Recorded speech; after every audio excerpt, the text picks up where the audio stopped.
एक ही होता है कि करेंगे हम मिलकर भ्रष्टाचार, बनाएंगे इसको अपना जनसिद्ध अधिकार।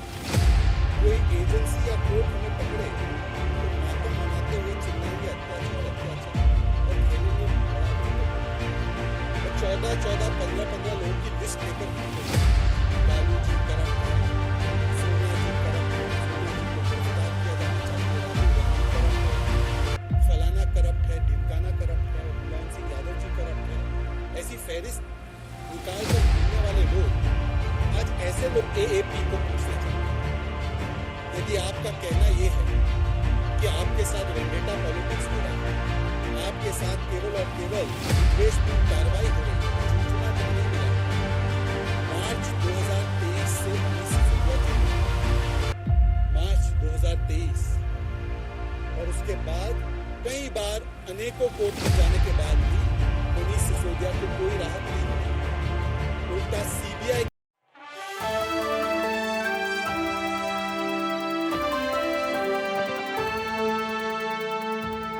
या कोर्ट हमें पकड़े तो मातम मनाते हुए चिल्लाएंगे अत्याचार अत्याचार और खेलेंगे बड़ा विक्टिमहुड का।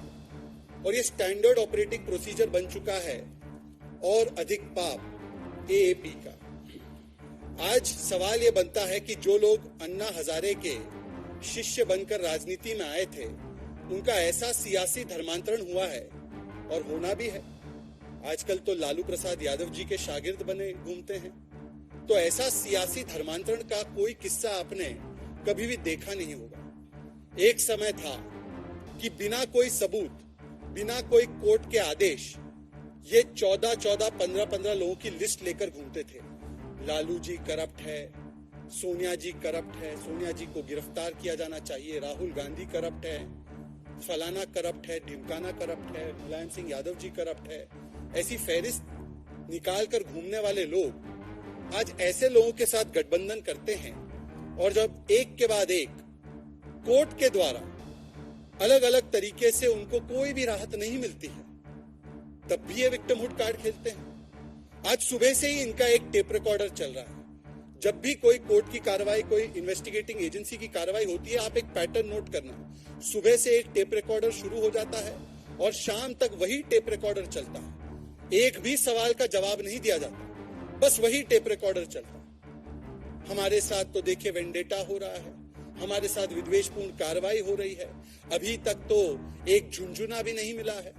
मैं पूछना चाहता हूं और कुछ 15 सवाल हमने जो लगातार पूछने का काम किया है, वो 15 सवाल हम फिर से अरविंद केजरीवाल और एएपी को पूछना चाहते हैं। यदि आपका कहना यह है कि आपके साथ वेंडेटा पॉलिटिक्स हो रहा है, आपके साथ केवल और केवल विद्वेषपूर्ण कार्रवाई हो रही है, झुंझुना तक नहीं मिला है, मार्च 2023 से मनीष सिसोदिया जेल में है, मार्च 2023, और उसके बाद कई बार अनेकों कोर्ट में जाने के बाद भी मनीष सिसोदिया को कोई राहत नहीं मिली है। उल्टा सीबीआई की कोर्ट ने उनके विषय में कहा है, और ये नोटेड है, ये पब्लिक डोमेन में है, एक फाइंडिंग है कि मनीष सिसोदिया प्रिंसिपल आर्किटेक्ट है शराब घोटाले के। ये फाइंडिंग है और मैं पढ़कर सुनाना चाहता हूं। ये 2023 के कोर्ट का ऑर्डर है। ये कहते हैं कुछ मिला नहीं। The payment of advance kickbacks of around 90 to 100 crore rupees was meant for him मतलब Manish Sisodia, and other colleagues in the GNCTD, and 20 to 30 crores of the above have been routed through the co-accused Vijay Nair, Abhishek Bonpalli and approver Dinesh Arora, and in turn certain provisions of the excise policy were permitted to be tweaked। मतलब कि पैसे का लेन then हुआ है, ये court ने finding दी है, और उसके बाद जिस प्रकार से आपने उस पॉलिसी में बदलाव किया, ये कोर्ट ने एस्टैब्लिश फाइंडिंग दी है। इसीलिए महीनों हो गए हैं, ना विजय नायर को राहत मिली है जो मनीष सिसोदिया से पहले जेल गए हैं, और ना मनीष सिसोदिया को राहत मिली। अभी संजय सिंह के मामले पर फैसला सुरक्षित है, उसमें भी बताया जा रहा था संजय सिंह के घर से कुछ नहीं मिला, झुंझुना भी नहीं मिला। अभी ईडी ने अपना पक्ष कोर्ट के सामने रखा, निश्चित रूप से उनकी रिमांड नोट भी कोर्ट में रखी गई होगी, उसमें सारी जानकारियां भी होगी। और अभी जब परवेश जी ने आपको बताया है कि जो अभी तक की जानकारी सामने आई है, कि 3 करोड़ रुपए का लेन देन हुआ है। उसमें से 1 करोड़ रुपए किसने दिए? 1 करोड़ रुपए इंडो स्पिरिट्स ने दिया। और ये इंडो स्पिरिट्स वही कंपनी है जिसको इस नई पॉलिसी में उसकी जो ब्लैक लिस्टेड कंपनी थी उसको ठेका नहीं मिलना था। उसके खिलाफ एक शोकॉज नोटिस भी जारी होता है 2021 में, परंतु जैसे ही ये पैसा आता है वैसे ही ये कार्रवाई बंद हो जाती है। यहां पर तो सीधा सीधा क्विड प्रो को दिख रहा है। ये क्विड प्रो को एस्टैब्लिश हो चुका है, परंतु आज भी वही टेप रिकॉर्डर लगाकर वही विक्टिमहुड कार्ड खेला जा रहा है। मैं पूछना चाहता हूं, क्या आपको याद नहीं है कि इसी प्रकार का विक्टिमहुड कार्ड जितेंद्र तोमर के लिए खेला गया था? यही अरविंद केजरीवाल बड़े इनोसेंटली आकर खड़े हो गए थे और कहने लगे, ये जितेंद्र तोमर की तो मैंने डिग्री चेक कर ली है जी, ये सारा मीडिया का जो एक पूरा तंत्र है उनके पीछे लगा हुआ है जी, अगर ये भ्रष्ट है तो ये इन्होंने गलती की है तो इनसे मैं इसकी जिम्मेदारी लूंगा। इसके बाद क्या हुआ जितेंद्र तोमर का? यही गारंटी कार्ड उन्होंने दिया था ताहिर हुसैन के लिए, और संजय सिंह ने आकर प्रेस कॉन्फ्रेंस की थी, ताहिर हुसैन इनोसेंट है जी, बेचारा मुसलमान है इसलिए उसको प्रताड़ित किया जा रहा है।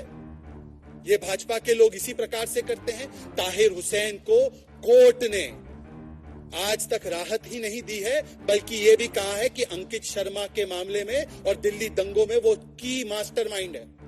ये फाइंडिंग है कोर्ट की। यही विक्टिमहुड कार्ड मनीष सिसोदिया के लिए प्ले किया गया। आज मनीष सिसोदिया को 7 महीने से अधिक हो चुका है, कोई राहत नहीं मिली। और इसीलिए आज इस मंच से एक बार फिर से भारतीय जनता पार्टी की ओर से कुछ स्पष्ट और कुछ स्पेसिफिक सवाल जिसके जवाब आना अति महत्वपूर्ण है।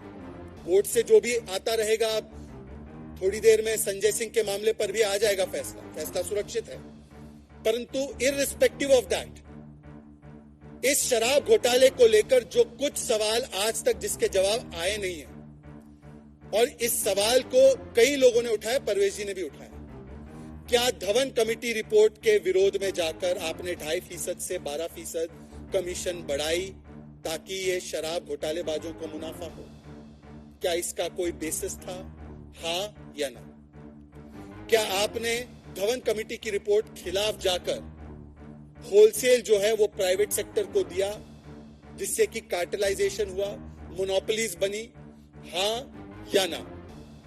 क्या आपने, जैसे मैंने बताया, ब्लैक लिस्टेड कंपनीज और मैन्युफैक्चरिंग कंपनीज को इसमें पार्टिसिपेट करने दिया जबकि सख्त मनाही थी? हाँ या ना? और इस ब्लैक लिस्टेड कंपनी में क्या इंडो स्पिरिट्स की खाओ गली को ठेका दिया गया था? उस पर शो कॉज जारी हुआ, उस शो कॉज पर क्या कार्रवाई आगे हुई? या जैसे ही 1 करोड़ रुपए संजय सिंह के पास पहुंचते हैं उसके बाद कार्रवाई बंद हो जाती है? क्या आप इसका जवाब दे पाएंगे कि अगर ये सारी चीजें वेंडेटा पॉलिटिक्स के माध्यम से हो रही है तो आपकी नई नई साथी बनी कांग्रेस पार्टी ने तो आज भी, मैं दिल्ली कांग्रेस प्रदेश अध्यक्ष का बयान सुन रहा था, उन्होंने तो कहा कि ये शराब घोटाला हुआ तो है।